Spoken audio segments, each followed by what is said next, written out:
Je suis tout à fait convaincu que la spiruline, c'est très important pour l'avenir de l'homme.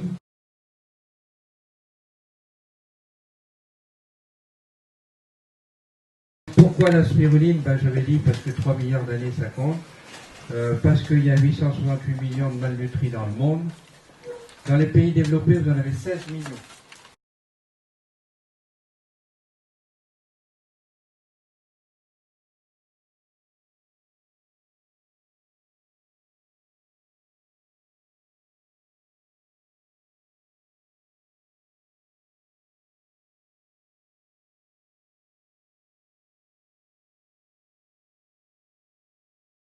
C'est quelque chose qui permet de réguler l'organisme, mais ce n'est pas un médicament qui va soigner.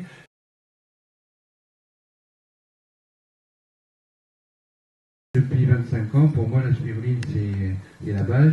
J'ai très peu de clients qui n'en mangent pas. La plupart sont nourris à la spiruline. Les femmes enceintes, les bébés, tout le monde prend de la spiruline. Ma femme, qui est nutritionniste également, qui est comme moi, c'est-à-dire contre les compléments alimentaires, parce que c'est encore du business, en sachant que, bien sûr, vous êtes d'accord avec moi, que la spiruline n'est pas un complément alimentaire.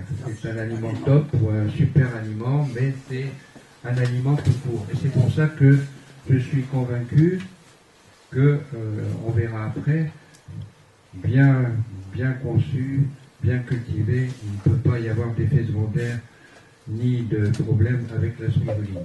Il y a une synergie extraordinaire dans la spiruline. Vous avez de tout, on va voir tout à l'heure. Et toutes ces choses-là réunies ensemble, même si moi je considère que je préfère les acides gras saturés, l'acide gamma-linolénique, d'autres vont me dire que c'est la phycose, on s'en fout.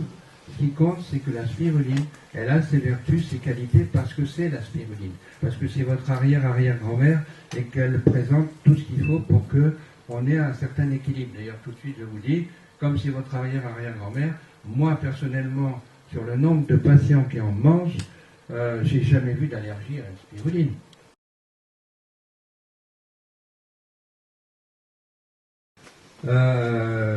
Pour moi, pourquoi je donne la spiruline? D'abord, je vais prendre plusieurs cas. Vous avez la dame qui a un cancer du sein, qui est en plein traitement et qui a les cheveux qui tombent parce que c'est normal avec le traitement. Il faut l'aider. Il faut l'aider parce que sur le plan de ses défenses immunitaires, sur le plan des minéraux, elle est complètement déminéralisée. En plus, elle n'a pas faim parce qu'elle est en plein traitement lourd. Lui apporter de la spiruline, même des fois elle a du mal parce que quelques comprimés ou quelques paillettes de spiruline la ferait vomir, ça fait rien, elle s'acharne. Et pendant tout ce temps-là, j'ai un client, un patient qui a un lymphome, il sort de l'hôpital, ce colosse maintenant il est gros comme une brindille, et il s'acharne à manger sa spiruline parce qu'il est sûr qu'il s'en sortira avec. Et il n'a pas faim et il la mange quand même. Il ne mange pas grand-chose à côté. Donc déjà, les gens sous-nutris, parce qu'il n'y a pas que les Africains qui sont sous-nutris, il y a des gens qui sont malades, c'est un gros problème pour eux. Et la spiruline les aide beaucoup. La première indication des maladies chez le médecin, c'est la fatigue. Je suis fatigué. Bon. Eh bien, quand je leur fais prendre de la spiruline, c'est pas par cure. Je leur fais prendre de la spiruline tout le temps. C'est-à-dire que ça fait partie de leur petit déjeuner. Elles vont prendre leur spiruline à longueur d'année.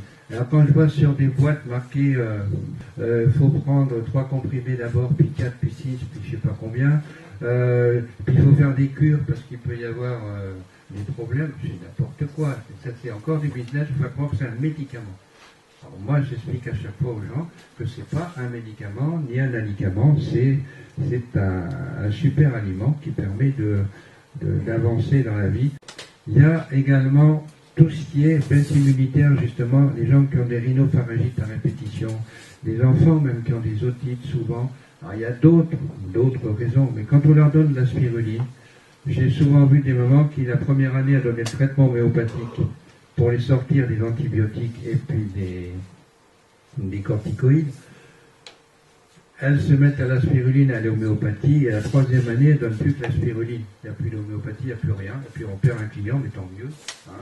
On voit toujours la maman parce que soit elle est à nouveau enceinte, soit elle amène sa mère ou je ne sais pas qui. Mais c'est bien. C'est-à-dire qu'on va dans le sens où les gens ne sont plus médicaux dépendants. Ils prennent leur spiruline. Autre indication, la femme enceinte, c'est une de vos questions. On a beaucoup dit de bêtises sur cette histoire-là. Je peux vous assurer que depuis les années 90, puisque au départ j'étais dans la formation Kousmine, Madame Kousmine, c'est elle qui m'avait fait découvrir la spiruline et les acides gras polyinsaturés. Pour moi, c'est une évidence que depuis 90, ça fait 25 ans, j'ai jamais eu un seul problème.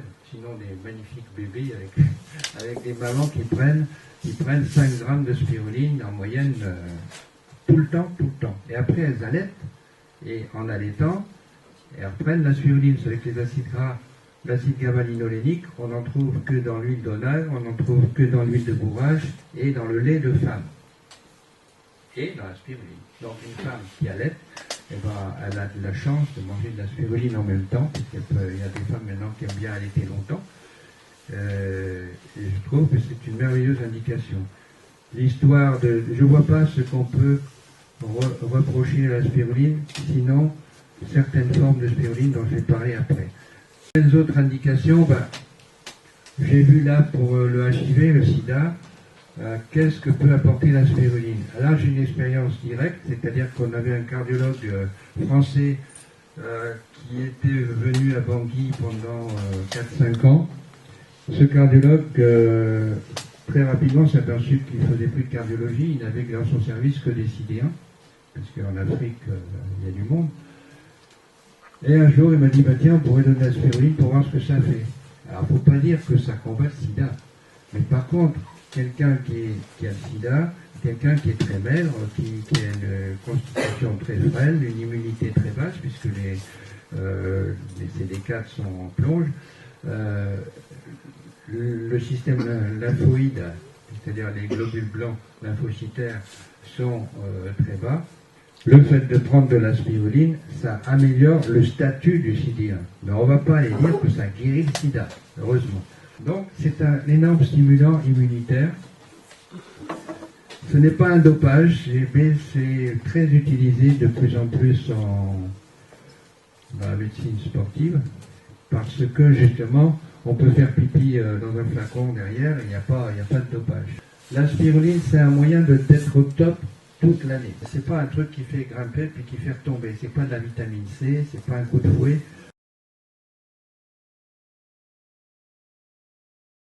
Comme il n'y a pas de vitamine C, on peut manger des fruits avec. Pas forcément de l'acérola, il suffit de manger des fruits tous les jours et puis ça suffit. Un moyen intéressant aussi de fixer le fer, c'est de prendre un jus d'orange avec. La vitamine A, c'est sous forme de bêta-carotène. Elle en est très riche, donc il n'y a aucun risque de surdosage de vitamine A, puisque c'est notre organisme qui va plonger, puiser dans le bêta-carotène pour en faire de la vitamine A. Bon, donc pas de problème. Ce qui veut dire que trop de vitamine A, pas possible. Alors on en arrive au problème des vitamines B. On nous a dit la vitamine B12, la spiruline, ça vaut rien, parce que c'est une plante. C'est pas une plante. Alors on va dire oui, mais c'est une algue. C'est pas une algue. Il n'y a pas de membrane cellulosique. C'est donc un être tout à fait fruit. D'ailleurs, vous l'avez vu au microscope. Il n'y a même pas de noyau. Bon. La vitamine B12, elle est dans la spiruline, elle est présente, et elle est diffusable dans l'organisme.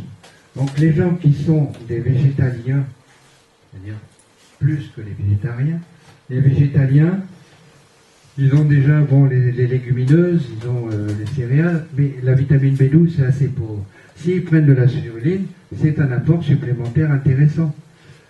On ne peut pas dire... Moi j'ai un patient qui a une anémie de Pirmer, c'est-à-dire une anémie qui est compensée par la vitamine B12. Alors c'est la grosse plongée. L'inconvénient c'est qu'ils ont une piqûre par toutes les 3 semaines ou tous les mois de vitamine B12. Et quand ça commence à aller mieux, on peut leur donner que des comprimés de vitamine B12. Et bien lui, j'ai divisé par 2 la quantité de comprimés de vitamine B12 et il prend 5 à 10 grammes de spiruline par jour. Et ça marche. Donc la vitamine B12, elle est présente et elle est réellement présente. On ne peut pas dire que c'est un végétal, donc cette vitamine n'existe pas.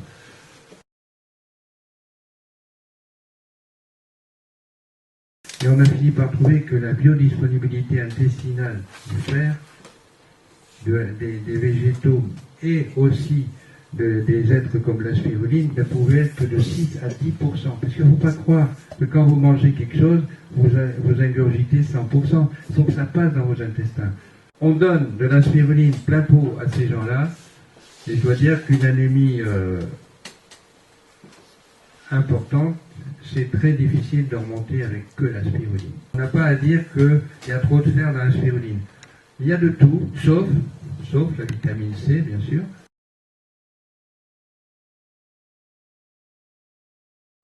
Ce qui veut dire que les gens qui mangent trop de protéines animales, en mangeant plein de poissons d'un côté et plein de viande de l'autre, ils vont être d'abord en excès de production d'azote, et ensuite ils vont être bloqués au niveau de la production enzymatique. Il faut avoir une alimentation pauvre en protéines animales, c'est vrai.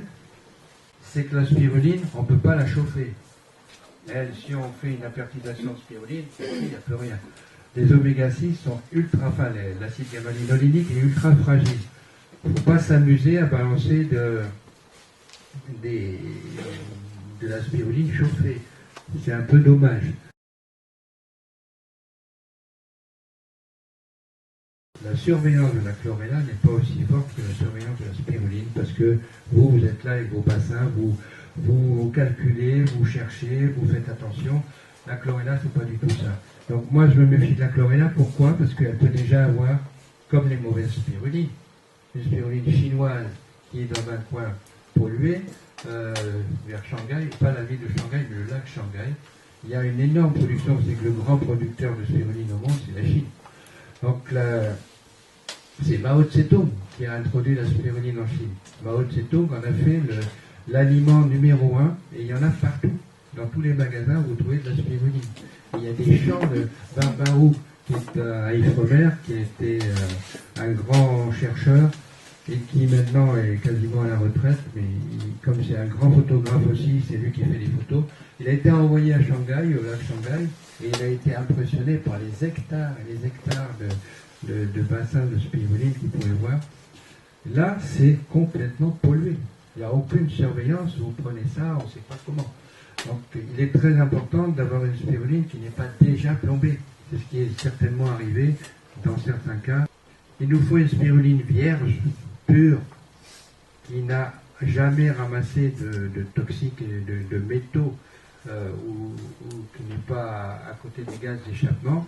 À partir de là, elle va chélater dans notre organisme. Elle ne va pas apporter les métaux qu'elle a déjà bouffés, elle va chélater.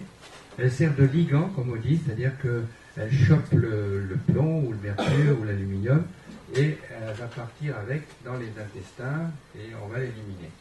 Il y a 3 choses qui sont très intéressantes: la spiruline, l'ail des ours, le ginkgo biloba. Les 3 grands chélateurs. Parce que la spiruline contient énormément d'acide gamma-linolénique par rapport à l'ail de l'algue, c'est pareil. Bon. C'est ces petites choses-là qui sont des vitamines. Les vitamines, ce n'est pas des dosages considérables. Si on veut parler protéines, alors là, mais moi j'ai toujours dit que c'était de la connerie. On ne va pas faire un beefsteak de spiruline de 200 grammes tous les jours. C'est pas ça l'intérêt. C'est d'apporter dans une alimentation diversifiée le plus qui fait que la spiruline apporte quelque chose qui va dépasser la moyenne.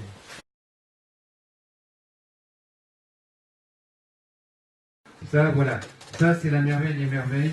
C'est un kwashiorkor. Un kwashiorkor, c'est un enfant qui est bouffi, démacié, et qui donne l'impression d'être plutôt obèse que maigre. En fait, c'est la pire des maladies de malnutrition protéino-énergétique, à savoir qu'il y a des séquelles très rapides. Et c'est pour ça que j'avais introduit les oméga 3, la sardinamide avec la spiruline, parce que quand on a mis le tout, les gaines de myéline, c'est-à-dire les gaines des nerfs, et puis les neurones, au niveau des synapses, enfin bref, il y a besoin d'acide gras insaturé.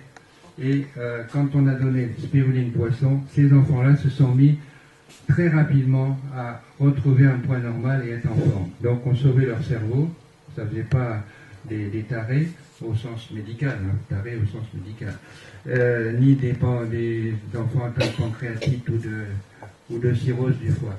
Vous voyez qu'il a les cheveux roux, les kwashiorkor ont les cheveux roux, parce qu'ils sont déminéralisés, puis ils sont noirs, donc leurs cheveux se déteignent. Et voilà, ils mangent ça bouilli, spiruline, poisson. C'est rarissime parce qu'un kwashiorkor, ça ne mange pas tout seul, ça ne veut pas manger, ça s'en fout. Lui, il est plein de vie, ça y est, il démarre. Et vous voyez la maman qui est ravie. Je suis tout à fait convaincu que la spiruline, c'est très important pour l'avenir de l'homme. Un grand merci, docteur Dupire, parce que c'était très sympa, on aurait pu y rester, je pense, encore quelques heures.